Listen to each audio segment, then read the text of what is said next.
नमस्कार. मला ओळखताय का? आज पहिल्यांदाच बघितलं तुम्ही? ठीक आहे का. तर आता मी आहे आपला आता पिंपळशेत ग्रामपंचायतीचा आता नवीन ग्रामसेवक. आम्हाला जवळपास 10 महिने इथं झालेले आहे. बरोबर. आता तुम्ही आज पहिल्यांदा इथं आलेले. त्याच्यापूर्वी मी 3 ग्रामसभा केलेल्या आहेत. त्या ग्रामसभांना तुमची काय उपस्थिती नव्हती. तुम्ही तुमच्या कामात व्यस्त राहायच्या. आम्ही इकडे ग्रामसभा हे करायचो. पण तुम्ही आज पहिल्यांदा इथं आले आणि इथं आज बहुसंख्येने इथं ग्रामसभेला तुम्ही सगळे महिला भगिनी इथे उपस्थित झाल्या. सर्वप्रथम मी तुम्ही सगळेजण उपस्थित झाल्याबद्दल सगळ्यांचे मी तुमचे आभार व्यक्त करतो. येणाऱ्या जाण्याचं नियोजन तुम्ही करायचं. तिथं उभं राहा. कोणाला कुठं बसवायचं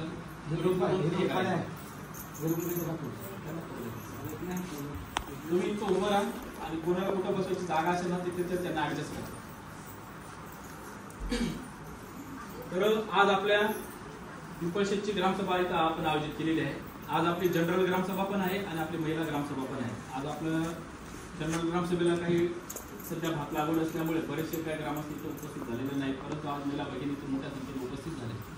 सर्वप्रथम मी त्यांचा आपल्या ग्रामपंचायत पिंपळशेततर्फे मी त्यांचं आभार व्यक्त करतो. माझं नाव आहे प्रशांत सोनेरी. मी आता इथं पिंपळशेतचा आता ग्रामसेवक म्हणून इथं कार्यरत झालेलो आहे 10 महिन्यापासून. तर आज आपल्या ह्या ग्रामसभेला आज आपण सुरुवातीपासून आपण विषय बघितले. आतापर्यंत आपले 5-6 विषय झालेले आहेत. बरोबर. तर थोडीशी मी त्याची रिव्हिजन करू इच्छितो. आजच्या आपल्या ग्रामसभेचा जो पहिला विषय होता मागील सभेचे इतिवृत्ताचे वाचन करणे, तो विषय आपल्याला नुकताच संपलेला आहे. त्याचं वाचन झालेलं आहे. याच्या आधी सरपंच महोदयांनी केलेलं आहे वाचन. तर दुसरा विषय असा होता संपूर्णता अभियान. या संपूर्णता अभियानाचा बद्दल पण माननीय सरपंच साहेबांनी खूप चांगल्या पद्धतीने माहिती दिलेलीच आहे. तरी देखील थोडीशी रिव्हिजन करतो. संपूर्णता हे अभियान संपूर्ण भारतामध्ये चालू आहे आणि भारतामध्ये जे कमकुवत तालुके आहेत, जे कमकुवत तालुके म्हणजे ज्या तालुक्यांची प्रगती झालेली नाही, असे तालुके कोणकोणते आहेत? तर त्याच्यामध्ये पालघर जिल्ह्यामध्ये एकूण 8 तालुके आहेत. या 8 तालुक्यांमध्ये 4 तालुके असे आहेत की ज्या तालुक्यांची प्रगती फारशी झालेली नाही. त्याच्यामध्ये जव्हार, मोखाडा, विक्रमगड आणि तलासरी हे 4 तालुके आहेत. या 4 तालुक्यांमध्ये प्रगती कुठल्या बाबतीत झालेली नाहीये असं शासनाचे निदर्शन झालेले आहे. ते म्हणजे आपल्या अंगणवाडीच्या संदर्भातलं.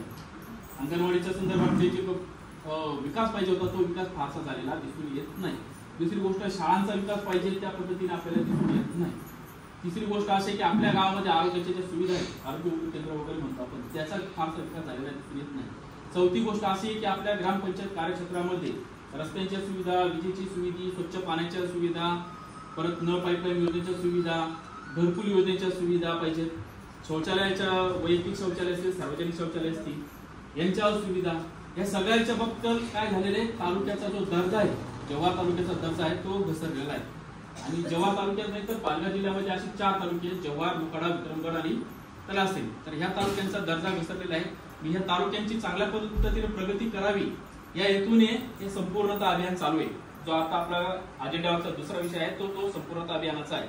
तर आपल्याला करायचं काय तर आता ग्रामपंचायत म्हणून आता आमचं काम असं असणार आहे. सरपंच, ग्रामपंचायत सदस्य, एक ग्रामसेवक म्हणून आमचं सध्या फोकस याच्यावरती असणार आहे की ह्या पुढच्या 3 महिन्यामध्ये म्हणजे आज 1 जुलैपासून तर 30 सप्टेंबर पर्यंत आम्हाला ग्रामपंचायतीच्या कार्यक्षेत्रात येणाऱ्या ज्या अंगणवाडी आहेत त्या अंगणवाडींचं जे आपल्याला सुविधा पाहिजेत, मूलभूत सुविधा पाहिजेत, बेसिक सुविधा पाहिजेत, त्या सुविधांचा आपल्याला विकास करायचा. म्हणजे आपण काल काही अंगणवाडी सेविकांचा आढावा घेतलेलाच आहे हरुंडाच्या पेसा ग्रामसभेला. तरी पण आज इथं पिंपळशेतच्या महसूलमधील अंगणवाडी इथं हजर झालेले त्यांचा देखील आपण आढावा घेणारच आहोत. शेवटी ते सुरुवात मी सांगतो हे अभियान कशा संदर्भात आपल्या संपूर्ण अभियान.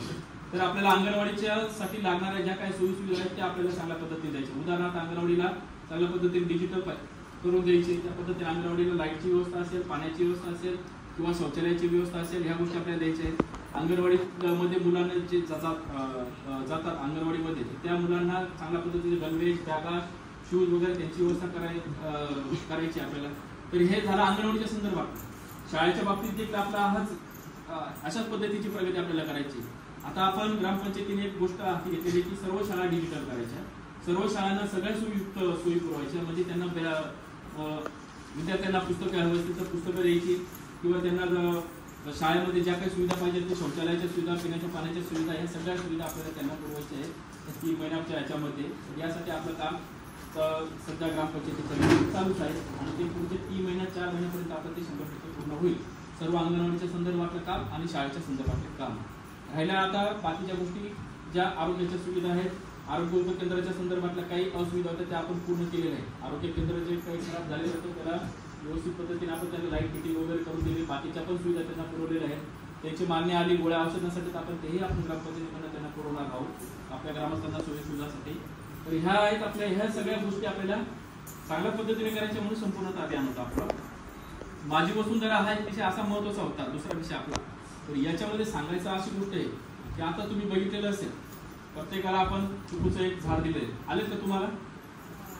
प्रत्येक कुटुंबाला एक झाड आले. तर याच्या मागचा उद्देश काय माहितीये का, ते मी तुम्हाला थोडक्यात सांगतो. माझी वसुंधरा अभियानाचा उद्देश काय असतो, आता थोडंसं आपण एक गोष्ट समजून घेऊया. आता तुम्ही इथं सगळेजण बसलेले, तुम्ही आता बसल्या तुम्ही काय करताय, बसल्या तुम्ही आतमध्ये श्वास घेताय बरोबर, आणि बसल्या लगेच श्वास बाहेर सोडताय बरोबर. प्रत्येकाला ही गोष्ट आपली लहानपणापासून तर आतापर्यंत चालू आहे. ज्याचा श्वास थांबला तो काय होणार आहे, मृत्यू होणार त्याचा बरोबर. ज्याचा श्वास थांबला त्याचा काय होणार आहे, मृत्यू होणार बरोबर. म्हणजे मग आपल्याला जगण्यासाठी काय आवश्यक आहे, जगण्यासाठी आपल्याला ऑक्सिजन आवश्यक आहे बरोबर. आपण ह्या हवेमध्ये जर आपल्या हवा दिसते का, आपल्या डोळ्याला हवा आपल्याला दिसते का डोळ्याला कोणाला, फक्त हवा आपल्याला जाणवते. हवा जोरात आली तर आपल्याला जाणवते की हवा आली, हवा नसली तरी आपल्याला जाणवते की हवा नाहीये बरोबर. म्हणजे हवा डोळ्याला दिसतं का, नाही दिसत. तशाच पद्धतीने ऑक्सिजन हा डोळ्याला दिसत नाही.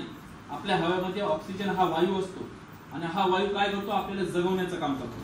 आपण जो श्वास घेतो ना आतमध्ये आणि बाहेर सोडतो ना, हा जो काय करतो आपण आतमध्ये जो घेतो तो ऑक्सिजन घेतो हवेतला.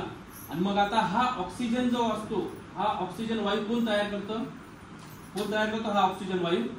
हे आपल्या अवतीभोवती जे झाडं लावलेली आहेत, जे जंगल आहे, जे फळं झाडं आहे, हे सगळे जे झाडं आहेत, हे झाडं काय करतात, ऑक्सिजन तयार करतात. आणि हा ऑक्सिजन तयार केल्यानंतर तो हवेत पसरतो आणि हवेत पसरल्यामुळे आपण काय घेतो, तो श्वास घेतो आणि त्याच्यामुळे आपण काय आहे, जगून राहिलो. म्हणजे झाडं आहेत म्हणून आपण जगतोय. ही कन्सेप्ट तुमची क्लिअर झाली का? झाडं आहेत म्हणून आपण काय करतोय, जगतोय. म्हणजे झाडं ऑक्सिजन तयार करतात म्हणून आपल्याला ते ऑक्सिजन घेता येते ना, मग आपण जगून राहिलो बरोबर. पण आता दिवसेंदिवस काय झालेले, लोकसंख्येचं प्रमाण काय झालेले, दिवसेंदिवस खूप मोठ्या प्रमाणात वाढत चाललेले. तुम्ही आता बघितलेलं असेल, आता तुमच्या घरामध्ये एखादा व्यक्ती असेल, तुमचे वडील असतील, तुमच्या वडिलांना 2 भाऊ असतील, त्यांच्याकडे समजा आता 10 एकर जमीन असेल तुमच्या वडिलांकडे, आणि तुमचे वडील आता आहेत ते 4 भाऊ असतील.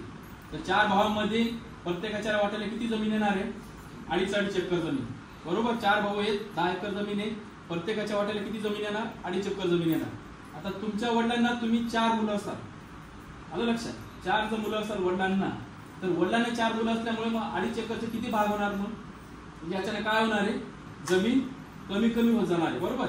आणि जमीन कमी कमी होत झाल्यामुळे काय झाले, लोकांना आता भात लागवड करण्यासाठी शेती पाहिजे, नागली लागवड करण्यासाठी शेती पाहिजे. शेती करण्यासाठी जंगल तोडून आपण काय करतोय, शेतीची व्यवस्था करतोय. जंगल तोडून आपण काय करतो, राहण्यासाठी आपण तिथं घर बांधकाम करतोय. मग याच्यामुळे काय होतंय, सध्या जंगल तोडीचं प्रमाण खूप मोठ्या प्रमाणात वाढलेलं आहे.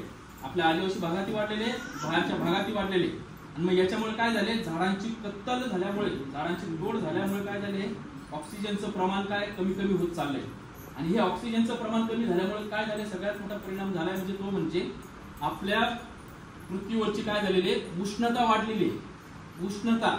आणि मग ही उष्णता वाढल्यामुळे काय झालं माहितीये का, आता तुम्ही एक गोष्ट बघितलीच आहे, मागच्या वर्षी पावसाळा लवकर संपला का उशिरा संपला, मागच्या वर्षाचा पावसाळा आठवतो का सगळ्यांना, लवकर संपला की उशिरा संपला, लवकर संपला होता ना. कधी संपला होता, गणपती विसर्जन झालं तिथून पाऊस गायब झाला, पूर्ण नवरात्र गेले, दसरा गेला तरी पाऊस पडला नाही. समजलं तुम्हाला? हे कारण काय आहे की पृथ्वीवरती उष्णतेचे प्रमाण काय झाले, खूप मोठ्या प्रमाणात वाढलेले आहे. आणि या पृथ्वीचं उष्णतेचं प्रमाण वाढल्यामुळे काय झालेले आहे, ऋतुमान जे असतात त्या ऋतुमानावरती फरक पडलेला आहे. ऋतुमान चेंज झालेले आहेत, म्हणजे पावसाळ्यासारखा राहिलेला नाही. आता तुम्ही मागच्या वर्षी हिवाळा अनुभवला असेल, सगळ्यांनी हिवाळा अनुभवला. ह्या वर्षी हिवाळा होता का आपल्याकडे, थंडी वाजली का आपल्याला, थंडी लागली का आपल्याला, नाही लागली. थंडी का नाही लागली, उष्णतेचे प्रमाण वाढल्यामुळे आपल्याकडे हिवाळा ऋतू सुद्धा चांगल्या पद्धतीने यावर्षी अनुभवायला भेटला नाही. यावर्षी उन्हाळा कसा होता आपल्याकडे, या वर्षाचा उन्हाळा कसा होता, दर वर्षापेक्षा जास्त होता का कमी होता, जास्त होता ना. याला कारण काय आहे की झाडांची जंगल तोड झाल्यामुळे काय झालेलं, ऑक्सिजनचं प्रमाण कमी झालेले. आणि हवेमध्ये काय झालेलं आहे, हवेमध्ये उष्णतेचं प्रमाण वाढलेलं आहे आणि या प्रमाणामुळे काय झाले, ऋतुमान चेंज होत आहे आणि हे चेंज व्हायला कारण काय आहे, केवळ झाडं संपत चाललेली आहेत म्हणून. आणि म्हणून आपल्या ग्रामपंचायतीने पर्यावरणाला सोयीस्कर व्हावं म्हणून आपल्या ग्रामपंचायतीने माझी वसुंधरा या अभियानामध्ये काय केलेलं आहे, भाग घेतलेला आहे.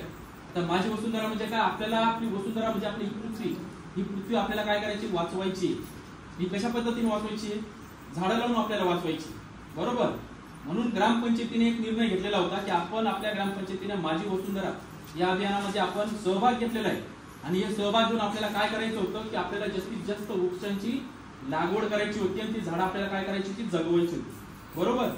तर मग आता हे करताना आपल्याला काय करायचं होतं, ग्रामपंचायतीला ती झाडं लावायची होती. तर झाडं लावताना आपल्याला कोणती लावायची होती, वडाची, पिंपळाची ही लावायची होती. परंतु आता आपण इथं बघतोय, सगळेजण बघतोय, मागच्या 10 वर्षापासून 20 वर्षापासून फॉरेस्ट विभाग रस्त्याच्या दोन्ही बाजूला झाडं लावते. जगतायत का झाडं जगून राहिलेत का, नाही जगून राहिले. ह्या वर्षी झाडं लावलीत का परत पुढच्या वर्षी ती त्याच खड्ड्यामध्ये नवीन परत झाडं लावतात. हे सतत 10-12 वर्षापासून कंटिन्यू चालू आहे. झाडं जगून राहिलेत का, नाही जगून राहिले. इथं अशी परिस्थिती आहे की आपण रस्त्याने दोन्ही बाजूने झाडं जरी लावली, त्यांना जाळ्याही लावल्यात आणि पाण्याची व्यवस्थाही केली, तरी पण कालांतराने 2 महिन्यात 3 महिन्यात त्या जाळ्या लावलेल्या असतील त्या पळवल्या जातील, बरोबर. किंवा ते जाळ्या दिल्या असतील तर ढोरं ते जाळ्या उपटून शिंगाने उपटून ते बाजूला फेकून देतील, ते झाडं खाऊन टाकतील, बरोबर. तर आपल्याकडे ही परिस्थिती असल्यामुळे आपण काय विचार केला आहे की आपण वडाची, पिंपळाची झाडं जर आपण तुम्हाला ग्रामपंचायतीने जर दिली असती, तुम्ही लावली असती का, घरासमोर, कुठला बागेत, शेतावर नाही लावली असते ना. म्हणून आपण एक विचार केला की आपल्याला आपल्या पृथ्वीवरती वसुंधरा आपल्याला वाचवायची आहे, आपल्याला पृथ्वीवरती झाडांची लागवड चांगली करायची आहे. आणि हे आपल्या एकट्या ग्रामपंचायतीने साध्य होणार नाहीये, आपल्याला मान्य आहे की बाबा जग तर खूप मोठं आहे, पण सुरुवात आपण केली पाहिजे. आपल्या ग्रामपंचायतीने सुरुवात केली पाहिजे, आपल्या कुटुंबाने सुरुवात केली पाहिजे. मग आपण सुरुवात केल्यानंतर मग बाकीच्या ग्रामपंचायती आपला आदर्श घेतील आणि हा आदर्श घेतल्यानंतर मग तिकडे पण त्याची सुरुवात होणार. मग यासाठीच मग आपण वडाची, पिंपळाची झाडं देण्याऐवजी आपण काय केलंय, एक चिकूचं झाड दिलं. चिकूचं झाड काय दिलं, ते फळझाड आहे. शिवाय ते झाड आपण आत्मीयतेने लागवड करून आपण काय करणार, त्याचं संगोपन करणार, त्याला पाणी टाकणार, त्याला गुराढोरांपासून आपण वाचवणार, बरोबर ना. आणि म्हणून त्यासाठी आपण वडाची, पिंपळाची झाडं देण्याऐवजी आपण चिकूची झाड दिलेली आहेत. आणि चिकूचं झाड आता तुम्ही सगळ्यांनी काय करायचे, व्यवस्थितपणे जगवायचे. जर आपण ही चिकूची झाडं रस्त्याने लावली असती तर आपण तिथे राहिले असते का, दुसऱ्या तिसऱ्या दिवशी ती रोपं कोणीतरी उपटून शेतात लावली असते, बरोबर. मग रस्त्याने लावण्यापेक्षा आपण काय केलेले आहे, सर्व कुटुंबांना एक एक झाड दिले. आता सगळ्या कुटुंबाची एक जबाबदारी बनते, जे ग्रामपंचायतीने झाडं दिलेली आहेत लागवडीसाठी, ते झाड तुम्ही व्यवस्थित पद्धतीने लागवड करायचंय, त्याला व्यवस्थित पद्धतीने वाढवायचंय. आणि एक ग्रामपंचायतीचे आपण म्हणून आपल्याला ते झाड कायमस्वरूपी ठेवायचे. पुढच्या वर्षी जर आम्ही कोणी तपासणीला आलो तर ते आपल्याला ते झाड तिथं दिसलं पाहिजे, आलं लक्षात. मग आपल्याला हे पृथ्वीवर आपल्या वसुंधरा अभियानामध्ये आपल्या ग्रामपंचायतीने भाग घेतलेला आहे, त्याला देखील खूप चांगले मार्क आहेत वृक्ष लागवडीच्या संदर्भातल्या. तर यासाठी आपण माझी वसुंधरामध्ये आपण सहभाग घेतलेला आहे. हा विषय आपला महत्वाचा होता. तर हे 2 महत्वाचे विषय होते, हे मला खास करून सांगायचे होते, ते आता इथं सांगितलेले आहे. आता एक अजून एक महत्वाचा विषय असा आहे की आपण सर्वजण आपली ग्रामपंचायत आहे, आपल्या ग्रामपंचायतीला उत्पन्नाचं साधन काय राहतं, इतर शासन निधी देतो तो वेगळा राहतो, 15-20 शेसा निधी तो वेगळा राहतो. परंतु ऐका एक, परंतु आपण सगळेजण घरपट्टी भरतो, बरोबर, भरतात ना सगळे जण घरपट्टी. आपण हा घरपट्टीचा पैसा कुठे जमा करतो, ग्रामपंचायतीकडे जमा करतो, ग्रामपंचायत बँकेत जमा करतो, बँकेत जमा केल्यानंतर आणि त्या पैशातून वर्षभर आपल्याला काहीतरी कामं करायची असतात. मग ते कामं काय काय करायची असतात ते मी तुम्हाला इथं सांगतोय. म्हणजे तुमच्या लक्षात येईल की बाबा तुमच्या मनात असा गैरसमज राहतो. बहुतांश लोकांना असं वाटतं की ग्रामपंचायतीमध्ये आम्ही घरपट्टी भरतो, फार भ्रष्टाचार होतो, फार पैसा खाल्ला जातो, आमचा पैसा आम्हाला माहिती नाही होत, फार मजा मागतात सरपंच, ग्रामसेवक यासारखं. तर यासाठी जो गैरसमज तयार केला जातो आपल्या मनामध्ये हे राहतो, म्हणजे संभ्रम राहतो की बाबा आपलं काय होतं, तो पैसा कसा येतो कसा जातो त्याबद्दल मी तुम्हाला इथं सांगतो. सगळ्यांना ऐका, कोणीही बडबड करू नका, एकमेकाशी करू नका, शांततेने बघा. तर आपल्याकडे चालू वर्षाला आपल्याकडे जे आपली घरपट्टीची वसुली होती ती आपली झाली होती 9,31,698. हे आपण आतापर्यंतचं सगळ्यात हायस्ट रेकॉर्ड होतं घरपट्टी वसुलीचं, जे आपण सगळ्यांनी केलेले. तरी पण बहुतांश लोकांना दिलेली नाही, घरपट्टी वसुली केलेली नाही. त्याच्याबद्दल मी नंतर सांगणार आहोत. पण आता मी सुरुवात आपल्याला वार्षिक अहवालाच्या वाचनाची आहे, तर त्याबद्दल मी तुम्हाला थोडक्यात माहिती सांगतोय, तर जरा सगळ्यांनी शांततेने ऐका. तर आपली एवढी वसुली झाली 9,31,698. मग आता त्याच्यातून आपल्याला काहीतरी कामं करायची राहतात. ते कामं कोणकोणती करायची राहतात तर त्याबद्दल मी सांगतो इथं. तर आपल्याकडे दरवर्षी आपण वीज सफाई करतो. आता हे जी कामं सांगतोय ही कामं कधीची आहेत? मागच्या वर्षाच्या एप्रिल महिन्यापासून तर या वर्षाच्या मार्च महिन्यापर्यंतची आहेत. समजलं का? मागच्या वर्षाच्या एप्रिल महिन्यापासून तर ह्या वर्षाच्या मार्च महिन्यापर्यंत 12 महिन्याचे काम आहे. मार्च महिन्यापर्यंत हे लक्षात राहू द्या. तर मग दरवर्षी आपल्याला वीज सफाई करावी लागते. कुठे 2,500, 3,000, 5,000 रुपये मानधन द्यावं लागतं वीज साफसफाई करायला. तर गेल्या वर्षाचा तो खर्च होता 30,000 रुपये. त्याच्यानंतर आपल्याकडे ग्रामपंचायतीला कर्मचारी आहेत, 2 कर्मचारी आहेत, त्यांचाही पगार आपल्याला द्यावा लागतो दरवर्षी. आपल्या घरपट्टीच्या याच्यातून द्यावा लागतो. तर तो होता कर्मचारी मानधन नितीन 1,03,912 रुपये. त्यानंतर कर्मचारी मानधन विष्णू 94,744 रुपये. त्याच पद्धतीने सार्वजनिक आरोग्यावरती खर्च 3,000 रुपये. त्याच पद्धतीने कार्यालयीन आवश्यक खर्च म्हणजे याच्यामध्ये झेरॉक्स, स्टेशनरी, दप्तर व इतर काही साहित्य असतं ते आपल्याला वर्षभर लागत असतं ग्रामपंचायतीला. तर तो खर्च होता 23,476 रुपये. त्याच पद्धतीने ग्रामपंचायत कार्यालयासाठी आपल्याला प्रिंटरची आवश्यकता आहे. जे आता तुम्ही सगळ्या माता भगिनी इथे आल्या, तुम्हाला जी प्रिंटरची सुविधा दिली, फॉर्म भरायची सुविधा दिली, झेरॉक्स काढायची सुविधा दिली, तर यासाठी प्रिंटर लागत असतं ग्रामपंचायतीला. तर त्याचा खर्च होता गेल्या वर्षी 17,500 रुपये. त्याच्यानंतर आपल्याकडे दिवाळीच्या झाल्यानंतर 2 महिन्यानंतर आपण एक कार्यक्रम आयोजित केला होता. सगळ्या गावपाड्यातल्या आपण काय केलं होतं? पोरांच्या स्पर्धा ठेवल्या होत्या, बरोबर. त्या स्पर्धांना काय आपल्याला तो खर्च केलेला होता तो 20,000 रुपये. त्याच पद्धतीने स्ट्रीट लाईट व पाणी पुरवठा आपल्याकडे योजना आहेत, तर त्यांचा वीज बिलांचा आपल्याला खर्च करावा लागत असतो दरवर्षी. तो झाला होता यावर्षी 63,420 रुपये. त्यानंतर बँकेचं कमिशन केलं 647 रुपये. त्यानंतर किरकोळ साहित्य लागत असतं ग्रामपंचायतीला. एखादा पाईपलाईन वगैरे तुटली तर त्याला कपली लुकिंग बसवायचा खर्च असतो, मजुरीचा खर्च असतो. एखादा स्ट्रीट लाईट बंद पडला त्याला उतरवण्याचा, परत नवीन फिटिंग करायचा तो खर्च असतो. वायरमनचा चार्ज असतो थोडासा, तो आपल्याला खर्च राहतो वर्षभराचा. तो होता 15,750 रुपये. त्याच्यानंतर बंधाऱ्यासाठी फाळके बनवणे 6,000 रुपये. ग्रामपंचायतीचे जे सदस्य असतात त्यांचा मासिक सभेचा बैठक भत्ता राहतो, तो आपण दिलेला आहे 36,000 रुपये. त्याच्यानंतर हातपंपाची वर्गणी, आपल्याकडे जे हातपंप आहेत प्रति हातपंपाला 3,000 रुपये प्रमाणे आपल्याला पंचायत समितीला बीडीओनाची वर्गणी वर्ग करायची असते, तर आपण 21,000 रुपये गेल्या वर्षी वर्गणी दिलेली आहे. त्याच पद्धतीने आपल्याकडे जे अपंग व्यक्ती आहेत, दिव्यांग कल्याणचे जे अपंग व्यक्ती आहेत, तर त्या अपंग व्यक्तींना आपल्याला काय करायचं असतं? त्यांना एकूण घरपट्टीची 5% रक्कम त्यांच्यावरती खर्च करायची असते. तर या वर्षी आपल्याकडे ज्या अपंग व्यक्तींची नोंद झालेली आहे त्यांना आपण ग्रामपंचायतीकडून एक कॉट, गादी आणि उशी अशा पद्धतीची त्यांना आपण सोय उपलब्ध करतो आहोत. आणि सामान आलेले आहे ते फक्त वाटप करायचं राहिलेले. आता 1-2 दिवसात आपलं ते पण वाटप होऊन जाईल. जे जे अपंगाची आपल्याकडे नोंदणी आहे त्यांची, तर त्यांच्यावरती आपण खर्च केलेला आहे 39,000 रुपये. त्याच्यानंतर 15% मागासवर्ग कल्याणासाठी स्ट्रीट लाईटची व्यवस्था करणे. आता तुमच्या गावामध्ये सगळ्याकडे लाईट आलेच नाही, लाईट लागल्यात ना, ते काही ठिकाणी किरकोळ ठिकाणी राहतील, त्या आपण त्याच्यावरती नंतर चर्चा करणार आहोत. पण आता आपण या वर्षी लाईटचा बऱ्यापैकी आपण 80% काम केलेले प्रत्येक गावपाड्यामध्ये. 20% थोडंफार पेंडिंग आहे, परंतु ते आता ते पण लवकरात लवकर होईल. मग ते त्यासाठी देखील आपल्याला खर्च करावा लागला 98,000 रुपये. त्याच्यानंतर कर्मचाऱ्यांना जे शिपाई कर्मचारी असतात, क्लार्क कर्मचारी, त्यांना ड्रेस द्यावा लागतो दरवर्षी ग्रामपंचायतीकडनं, तो असतो 6,000 रुपयाचा खर्च त्याचा. त्याच्यानंतर कर्मचाऱ्यांना घरपट्टीचा भरणा करण्यासाठी जव्हारला जावं लागतं गाडीचं पेट्रोल वगैरे करून. तो वर्षभरातून जेवढ्या वेळा जावं लागतं त्याचा आपल्याला ग्रामपंचायतीकडनं भाडं द्यावं लागतं. ते 1,000 रुपये भाडं होतं वर्षाचा. त्याच्यानंतर साधील खर्च, ग्रामपंचायतीला दप्तर लागत असतं, तर त्या दप्तराचा खर्च होता 8,338 रुपये. त्याच पद्धतीने आपल्याकडे 10% महिला बाल कल्याणासाठी आपण अंगणवाडीमध्ये जे काही मुलं आहेत जातात अंगणवाडीमध्ये, तर त्यांच्यासाठी आपण काय केलेले आहे?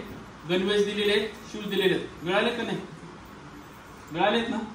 मग ते आपण खर्च केलेला आहे. तो आपला खर्च होता 72,000 रुपयाचा.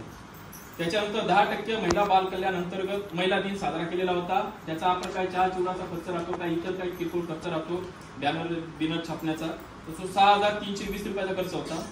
आणि दरवर्षी आपण आदिवासी दिन साजरा करत असतो जव्हारला, तर आपल्याला 5,000 रुपये देणगी आपल्याला जव्हारला आपल्याला द्यावी लागत असते. मग तो आपला खर्च झालेला होता. असा सगळा खर्च होऊन आपल्याकडे शिल्लक रक्कम होती 2,80,596 रुपये.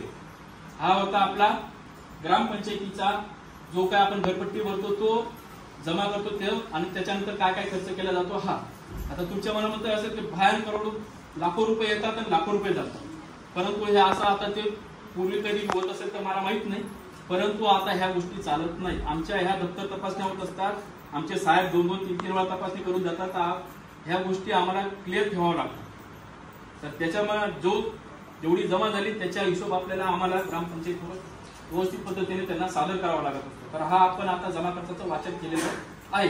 त्याच पद्धतीने आपल्या पेसा गावाचं सुद्धा वाचन करूया. आपल्याकडे पेसा गाव आहे, पेसा गावाला पण निधी येत असतो. तर आपला पिंपळशेत पेसा गाव आहे, ते पिंपळशेत पेसा गावाला मागच्या वर्षी निधी प्राप्त झालेला होता 2,49,832 रुपये आपल्या या पिंपळशेत पेसा गावाला. तर या पेसा गावातून आपण काय काय काम केलेले आहे ते वाचून दाखवतो.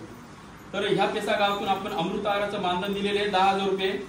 त्याच्यानंतर पिंपळशेत पागेपाडा रस्ता जो होता आपला, तर पागेपाड्याला रस्त्यावरती माती भराव केलेला आहे दिवाळीच्या वेळेस. म्हणजे तुम्ही तुमच्या लक्षात आलं असेल, दिवाळीच्या वेळेस पागेपाड्याच्या रस्त्याच्या मोरीवरती मोठं भगदाड पडलं होतं, तर ते बुजवण्यासाठी आपल्याला खर्च करावा लागला होता 10,000 रुपये. त्याच्यानंतर आदिवासी सामाजिक सांस्कृतिक कार्यक्रमासाठी आपल्याला 10,000 रुपये खर्च करावे लागलेले आहे.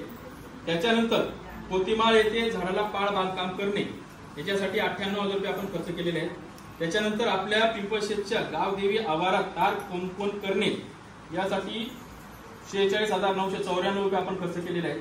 त्याच्यानंतर आपण या वर्षी आपण जे चिकूची रोपं आणलेली आहेत, याचा अर्थ तुम्हाला समजलंय चिकूची रोपं कायसाठी आणलेली आहेत. ते आपल्याला माझी वसुंधरा अभियानामध्ये जो आपण सहभाग घेतलेला आहे, आपला पुढाकार आपला दिसला पाहिजे ग्रामपंचायतीचा, म्हणून आपण घेतलेले. दरवर्षी घेतलीत काही झाड अशी नाही ना, तर या वर्षी आपण आपल्या ग्रामपंचायतीने माझी वसुंधरा अभियानामध्ये सहभाग घेतलेला आहे. त्यासाठी आपण ही चिकूचे आपण झाड दिलेले ते तुम्हाला सगळ्यांना जगवायचे. तर या सगळ्या याचा खरेदीचा खर्च होता 50,450 रुपये.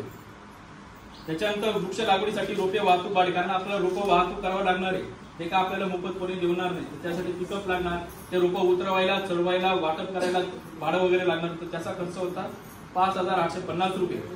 तर आता आपल्या आता पेसाच्या खात्यावरती शिल्लक रक्कम आहे 74,475 रुपये. समजला? तर हा होता आपला पेसा कायद्याचा जमा खर्चाचा हिशोब. आता तुम्ही म्हणाल लय पैसा येतो, खूप पैसा येतो. जो पैसा येतो तो आपल्याला सन्मार्गाने आपल्याला चांगल्या पद्धतीने विल्हेवाट करावा लागत असतो. तर आपल्या ह्या ग्रामपंचायतीचा आता आपण वार्षिक अहवालाचं आपण वाचन केलेलं आहे, पेसाचं आपण जमा खर्चाचं वाचन केलेलं आहे. सगळ्यांना समजलं इथपर्यंत? समजलं का? हो काय नाही बोला. बरं, आता पुढं कर मागणी कायम करणे. कर मागणी कायम करणे म्हणजे काय राहतं? हे आपला अहवाल तर आपल्या पंचायत समितीला पाठवला गेलेला आहे कर मागणीचा. आपलं दर वर्षाला आपल्याकडे जवळपास 1400 कुटुंब आहेत ग्रामपंचायतीच्या नोंदणीकृत. पण या 1400 कुटुंबापैकी फक्त 850 कुटुंब, या 1400 कुटुंबापैकी फक्त 850 कुटुंबांनी गेल्या वर्षी घरपट्टी भरणा केलेला आहे. उर्वरित कुटुंबांनी घरपट्टीचा भरणा केलेला नाही. लक्षात ठेवा. हे बघा, तुम्ही जो कर देताय, जी घरपट्टी वसुली तुम्ही ग्रामपंचायतला देताय, त्याच्यातूनच तुम्हाला या सगळ्या सुविधा उपलब्ध होत आहेत.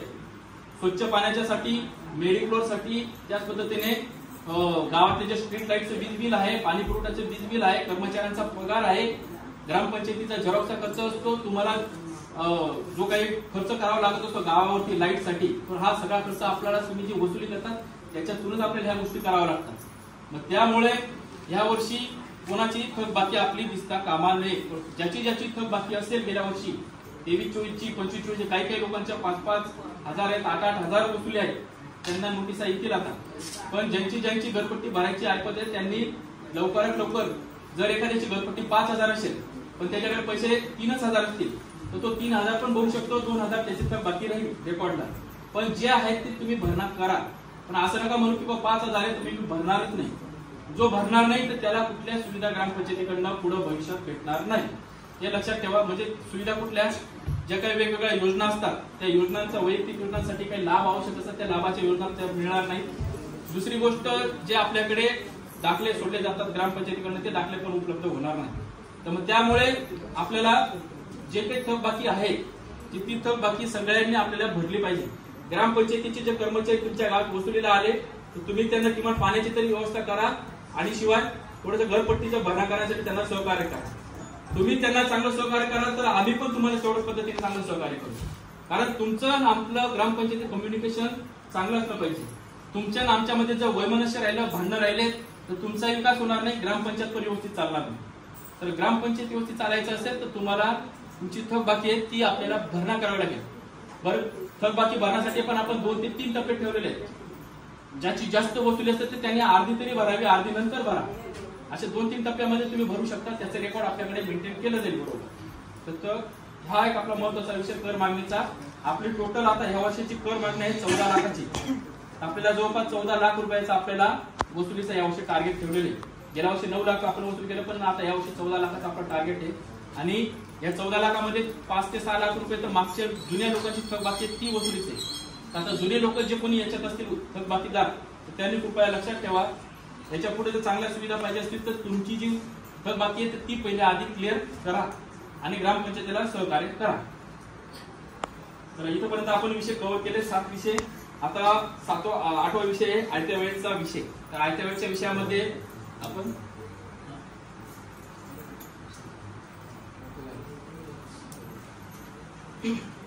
आयत्या वेळेच्या विषयाला काय तुमचे काही विषय आहेत का महिलांच्या संबंधातले, काही कामाच्या विषयातले? तर आपण त्याची नोंद घेणार. तर बघा, आपल्याकडे आता मुख्यमंत्री माझी लाडकी बहीण योजना चालू आहे बरोबर. आता हे 1 जुलै पासून हे अभियान म्हणजे फॉर्म भरायचं काम सुरू झालेलं आहे. 15 जुलै पर्यंत मुदत होती, परंतु ती मुदत आता काय केलेली आहे 31 ऑगस्ट पर्यंत केलेली आहे.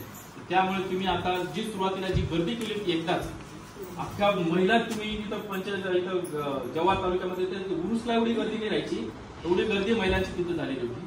तर आपल्याला ती गर्दी आता आपण कमी करत आणलेली आहे.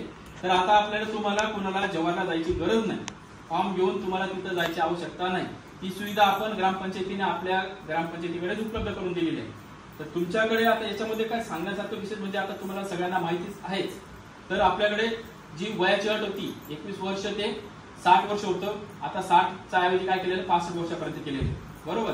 21 ते 65 वर्ष वयोगटातील ज्या काही महिला आहेत तर त्या ह्या योजनेसाठी पात्र आहेत. पण अपात्र कोण असणार आहेत ही पण जरा समजून घ्या. तुम्ही जो फॉर्म भरत आहे त्या फॉर्म मध्ये तुमचं काय आहे हमीपत्र भरून घेतलं जाते. हमीपत्र म्हणजे कोणतं हे बघा, इथं अर्जदाराचे हे हमीपत्र असतं. तुमच्यापैकी बहुतांश महिला अशिक्षित असतील, त्यांना कदाचित हे माहित नसेल की आपला फॉर्म नीतीने भरून दिला, सरपंचने भरून दिला किंवा तुमच्या गावातल्या कोणतरी भरून दिलाय, तुम्ही त्याच्या आधारे राहताय बरोबर आहे. पण हा फॉर्म भरून दिला ती माहिती बरोबर आहे हे त्या आम्ही ती पडताळणी करणार आहोत. पडताळणी केल्यानंतर काय होणार आहे याची यादी बनवली जाणार आहे. कशाची? तुम्ही जे फॉर्म भरलेले आहेत याची सगळ्यांची काय होणार आहे यादी बनवली जाणार आहे. यादी बनवल्या गेल्यानंतर ती यादी आपण आपल्या ग्रामपंचायतीमध्ये लावणार आहोत की कोणाकोणाचे अर्ज आलेले होते, कोणी फॉर्म भरलेले आहेत, की त्यांची एक यादी आपण इथं लावणार आहोत. त्या यादीमध्ये तुमचं नाव आहे किंवा नाही आहे याची पडताळणी तुम्हाला करायची आहे. त्या आता अजून सुद्धा सध्या आमचं अजून ऑनलाईनचं काम बाकी आहे. आता तुम्ही जे फॉर्म जमा केलेले हे ऑफलाईन जमा केलेले हे फक्त आमच्याकडे नेऊन ठेवलेले, परंतु आता आम्हाला काम काय करायचंय हे फॉर्म आता आम्हाला बघून काय करायचंय ऑनलाईन करायचंय, कम्प्युटरला टाकायचे. म्हणजे हे सगळं तुमची माहिती भरून आम्हाला कुठे पाठवायची आहे महाराष्ट्र सरकारकडे पाठवायची. तुम्हाला पेन्शन चालू होण्यासाठी 1500 रुपये पगार चालू होण्यासाठी. तर मग हे काम आता आमचं बाकी, परंतु हे काम सुरू व्हायच्या आधी आम्हाला काय करावं लागणार आहे हे सगळं ऑनलाईन झाल्यानंतर एक यादी तयार होणार. त्या यादीमध्ये ती यादी एक तर व्हॉट्सअपला टाकली जाणार किंवा मग ग्रामपंचायतच्या इथं नोटीस बोर्डला पब्लिश केली जाणार. आणि हे पब्लिश केल्यानंतर तुम्ही तिथं नाव चेक करायचं, आपलं नाव आलं आहे किंवा नाही आलंय बरोबर. तर ते तुमचे काम नंतर आहे ते आम्ही कळवू. आपले कर्मचारी आहेत, ग्रामपंचायत सभासद आहेत, सरपंच आहेत, यांच्या मार्फत आम्ही त्या गावामध्ये सूचना पाठवू ही यादी कधी आली कधी नाही आली. तर ती यादीमध्ये काही त्रुटी असतील काही चुका असतील तर ते आपण पूर्ण करायच्या. तर तुम्ही सगळ्या महिलांनी तुम्ही नुसती फॉर्म भरून दिला म्हणजे तुमची जबाबदारी संपली असं नव्हे.